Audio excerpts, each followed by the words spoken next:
هاوڵاتیانی سنووری ئیدارەی سۆران گلەییان لە پێدانی کاتژمێرەکانی کارەبا هەیە و دەڵێن لە شەو ڕۆژێکدا تەنها 11 کاتژمێر کارەبای نیشتیمانیمان پێدەدرێ. بارودۆخی گوندنشینان لە پێدانی کارەبا خراپە و جگە لە کارەبای نیشتیمانی کارەبای دیکەیان نییە.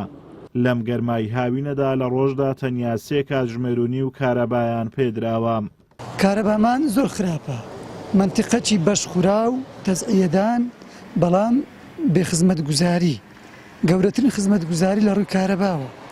کارەبامان زۆر کەمە، لە ڕۆژێ 3 ساعت و کارەبامان هەیە، وەکو ڕۆژ لە 12 نیوە ڕۆدێتەوە، زار لە ئەدا لە 12 لە ئەدا ئەو جادێتەوە هەتا 3:30 شەوانیش ئێوارانش لە 6:30 کە دێتەوە تا هەندێک جایەکی دەکوژێتەوە، هەندێک جایە کونی و لەو بابەتێ کۆی گشتی 10 ساعت و 11 ساعت کارەبان هەیە، ئەو پەڕی 10 ساعت و هەر ئەوەندێ. کارەبا لە شاری ئێستا خەلیفان لە هەموو شارەکان یعنی بەحقیقەت زۆر باشترە لەبەرەوەی کارەبای ڕئیسی بڕا مۆلیدە ئێکسەر دێتەوە، بەس ئەو گوندانە ئەوە شیان یعنی بەس ڕئیسەکە ئەگە ڕئیسەکەش تۆزێک زیاد نەکریان ئەو هابی بەحقیقەت زۆر کمە. خەڵکەکە تووشی کۆمەڵی گرفتی دیری بووە بەهۆی نەبوونی کارەبا، بەنمونە بەرهەمی ئاژەڵیە خراپەبی بەهۆی بێکارەبایەوە، تووشی لە ڕووی ئاوەوە تووشی گرفتە بێ لە نەبوونی ئاوی سارد. جگەلەوە ئێمە بیری گوندەکان هەیە کە ئاو دابینەکە بۆ گوند، ئەمانشیان زۆربەی بە کارەبا ئیشەکەن.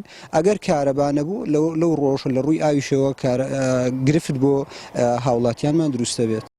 بەڕێوەبەری گشتی کارەبای سۆران هۆکاری کەمی کاتژمێرەکانی کارەبا لە هاوینی ئەمساڵ لە ئیدارەی سۆران دەگەڕێنێتەوە بۆ تێکچوونی وێستگەی خەبات کە بە تەواوی لە کار کەوتبوو. بەێ ئەوە ماوەیەکە وێزگەی خەبات بە تەواوی لە کار کەوتبوو.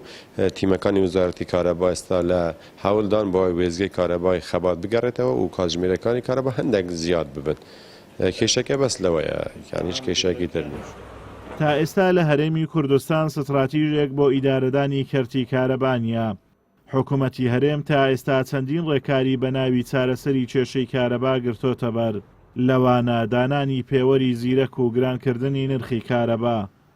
بەڵام هیچ کام لەم ڕێکارانە نەبوونەتە هۆی باشکردنی دۆخی کارەبا کە بە بەردەوامی و لەگەڵ ئاڵوگۆڕی هەروەرزێکدا ئەویش تێک دەچێت. ئازاد ومەراوەی کەناڵی ئاسمانی پەیام، سۆران.